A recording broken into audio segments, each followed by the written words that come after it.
KTN, kaunti ya Kiambu.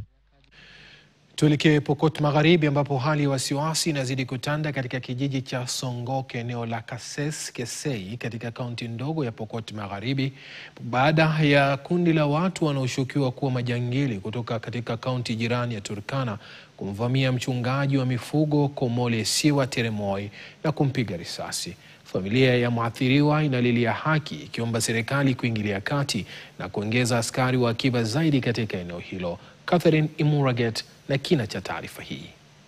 Kwa takriban karne moja sasa, mzozo kati ya jamii za Pokot na Turkana umesalia kuwa mwiba wa wenyeji na serikali. Komole Siwa Teremoi mwenye umri wa miaka 31 ni wa hivi karibuni kuingia katika takwimu za waliopoteza maisha yao mikononi mwa majangili.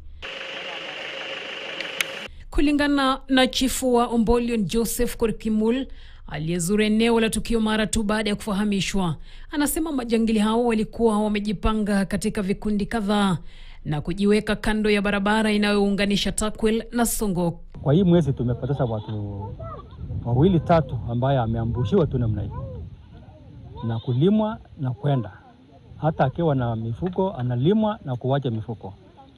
So naona si picha mzuri ikiwa ni uwaji ndio itaendelea.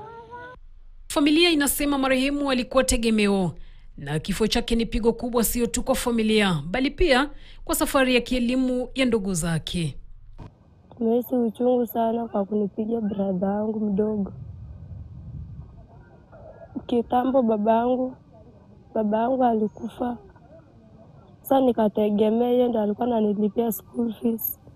Sasa hakuna mwenye tunategemea tena tangu ya alipiga yeye jana. Sasa hakuna mwenye mimi nategemea mwingine kunilipia school fees. Tumebaki sasa yatima wote.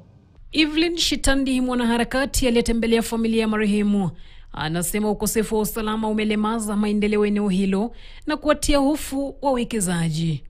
Vijana wanauliwa katika kijiji hichi, wanabakishwa wanawake peke yake. Inatia huruma sana. Mwito wangu kwa wanasiasa, jamii kwa ujumla, naomba tuje pamoja tudumisha amani. Chifu Korkimul anasema mashambulizi hayo yamekithiri katika siku za hivi majuzi, huku akitoa wito kwa serikali kuimarisha usalama katika eneo hilo. Mwili wa marehemu ulitolewa katika eneo la tukio na kupelekwa katika chumba cha kuhifadhi maiti cha hospitali ya rufaa ya kaunti ya Kapenguria. Naomba serikali wachukue hatua haraka iwezekanavyo ili kabla pia raia hawajaweza kufanya reaction ama ulipishaji wa kisasi, ili tupunguze hii uchungu isiendelee. Ukosefu wa usalama eneo hilo umesababisha zaidi ya watu 8 kuuawa na wengine 10 kujeruhiwa kwa risasi kwa muda wa miezi 2 iliyopita.